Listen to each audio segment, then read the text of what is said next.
People still realize they got to learn. What else? Any questions on this? Ty, are most of your businesses funnel-based? No, I mean, I have different businesses, man. But some of them are. Like, I do real estate. That doesn't have anything to do with the internet. Ty, I'm 17 years old from Nepal. What advice would you like to give me about money? Sagat Shrestha. Okay, I'm going to give you advice real quick. If I was, what are you, how old? 17, or if you're 70. This is the best advice you will ever get about making money. Become a learning machine. If you become a learning machine, life's going to open up to you. Read as much as you can. Find mentors. Go to conferences. Be the most open-minded person in the world. When I die, the only thing I want to be on my grave, I wanted to say, Ty was a mad scientist. Like, be a mad scientist. Instead of thinking you know everything, experiment with everything. If I see somebody saying, oh, dude, I sell clothing online and I'm making $1 million, most people go like this, I don't believe it. But that's not a mad scientist. That's a person who's stubborn. I go, hey, how are you doing it? Tell me, what's your secret? I fly to where they are and like, dude, can I take you out to dinner? I took a guy out to dinner who's one of the biggest email marketers in history. He has a list. He sends out 600 million emails a day. He's not a spammer, but he's almost a spammer, okay? And he was in New York City. I tracked him down. Most people would say, oh, he's a spam, because I'm not a spammer, so we don't do that. But I wanted to learn, what the heck does this guy know that I could apply to my life?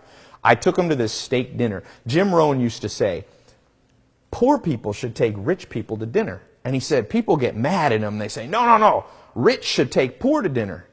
And he said, it doesn't work like that. The rich are just busy doing their own thing. When you're poor, take a rich person to dinner, and then, this is what I did. I took so many notes. I still have these notes. I use Evernote.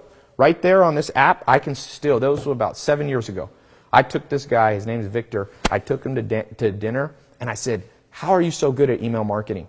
And believe it or not, it cost me like $400. It was expensive. I had the money, but it was still $400 to take a dude. It wasn't like a date. It was a guy. And he sat there, and I gave him wine and alcohol, and he was like, he just opened up. He's like, you want my whole playbook? You're a nice guy, Ty. You took me out to dinner. And he just told me everything about, here's how you build your MTAs, and here's how you load balance your mail IPs, and all this stuff. And I was like, this dude, he goes, I've been doing this for 20 years, Ty. At the end, he goes, congratulations, I just saved you 20 years on learning how to do email marketing. And I was like, wait a second. So I spent $400 and I saved 20 years. Sounds like a good fucking deal to me. 20 years, I paid $20 a year. Would you save, so the kid asking at 14, would you spend $20 to shave a year off the learning curve of being successful? That's how you make money. Trust me. And the problem with the school system is they burn people out from learning. The average person who graduates high school or college doesn't read another nonfiction book for 3 years because they burn you out in school. So they make you memorize weird calculus. No one needs to know calculus if they ain't going into a physics or math. Trust me. Most people are not going to be physicists or mathematicians. And teach them how to do their taxes. Teach them how to do a real estate